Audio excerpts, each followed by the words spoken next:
नमस्कार दोस्तों, मैं हूं शान और आप देख रहे हैं SR न्यूज गुजरात। 19 वर्षों से बेजुबानों की आवाज बने मनोज भावसार निस्वार्थ सेवा की जीवंत मिसाल। अहमदाबाद। जब उत्तरायण के आसमान में रंग बिरंगी पतंगें उड़ती हैं, तब उसी आसमान से कई बेजुबान परिंदों की चीखें भी गिरती हैं। पतंग की धारदार डोर से घायल, तड़पते और मौत से जूझते इन परिंदों के लिए अगर कोई फरिश्ता बनकर आता है तो वह नाम है मिशन सेफ उत्तरायण फाउंडेशन के मनोज भावसार।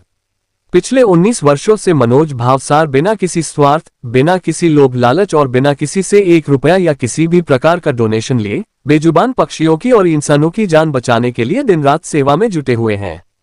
चाहे उत्तरायण का पर्व हो, दंगे फसाद जैसी विकट परिस्थितियां हो या सड़क किनारे तड़पता कोई घायल इंसान या परिंदा, मनोज भावसार हर हाल में तत्काल मौके पर पहुंचकर फर्स्ट एड देते हैं और जरूरत पड़ने पर उन्हें अस्पताल तक पहुंचाते हैं।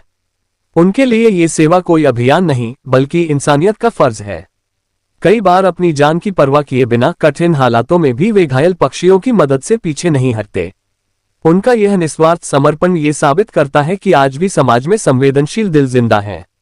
मिशन सेफ उत्तरायण फाउंडेशन के माध्यम से मनोज भावसार ने समाज को ये संदेश दिया है कि इंसान होना केवल बोलने से नहीं, बल्कि बेजुबानों के दर्द को समझने से सिद्ध होता है। उनकी यह 19 वर्षों की निस्वार्थ सेवा न सिर्फ जीवदया की मिसाल है, बल्कि आने वाली पीढ़ियों के लिए मानवता का पाठ भी है।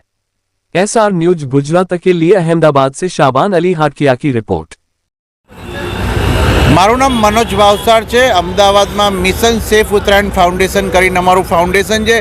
एना द्वारा आज रोज 14 અને 15 જાન્યુઆરી 2026 दिवस दरमियान फर्स्ट रिस्पोन्डरनो अहीं आगळ केम्प राखवामां आव्यो छे।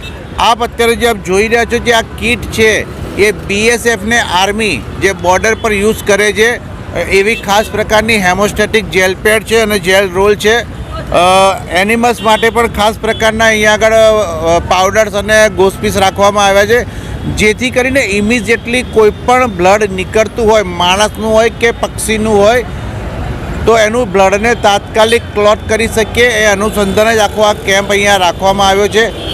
हमणां आज सवारथी अत्यार सुधीमां 3 पक्षीना कॉल आवी चूक्या छे। अમને एक भाईनो कॉल आव्यो तो जेनी हाथनी अंदर चाइनीज दोरी घसावाना कारणे हाथनी फिंगरो उपरनो जे भाग खरो लेयर ए आखું કપાઈ ગયેલું હતું। ચાઇનીઝ દોરીનો અત્યારે બેન છે, તેમ છતાંય લોકો ઉપયોગ કરે છે, તેવા લોકોને શું મેસેજ આપવા માંગશો?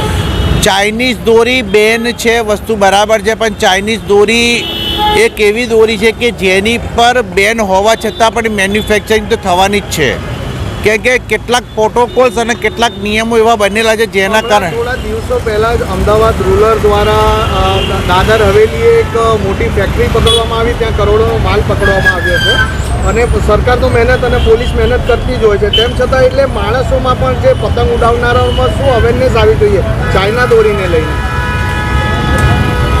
ચાઇના દોરીને લઈને ખાસ અવેરનેસ એટલા માટે જરૂરી છે કે જે ચાઇના દોરી છે એ બધા એમ કહે કે આ પ્લાસ્ટિક ભાઈ એકચ્યુઅલી એની અંદર કેમિકલ કોટિંગ ને આયર્ન કોટિંગ થાય છે।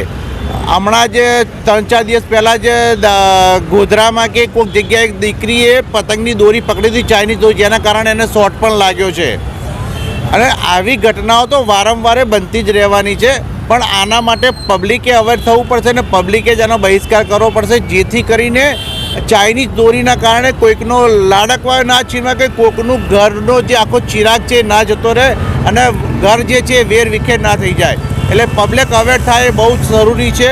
અને આપ સર્વે મીડિયાના માધ્યમથી ચોક્કસપણે કહેવા માગીશ કે આ ચાઇનીઝ દોરીનો 100% બહિષ્કાર ગવર્મેન્ટનું કામ કરે છે, પોલીસનું કામ કરે છે, પણ ચાઇનીઝ દોરીનો તો ઉપયોગ ચાલુ જ થયો છે।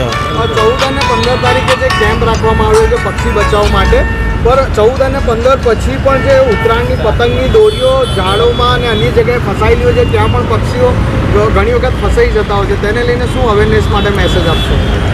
આ જે કોટન દોરી હોય છે, કોટન દોરી તમે ગરમીમાં ને વરસાદ પડે તો તૂટી જાય છે, પણ ચાઇનીઝ દોરી તૂટતી નથી।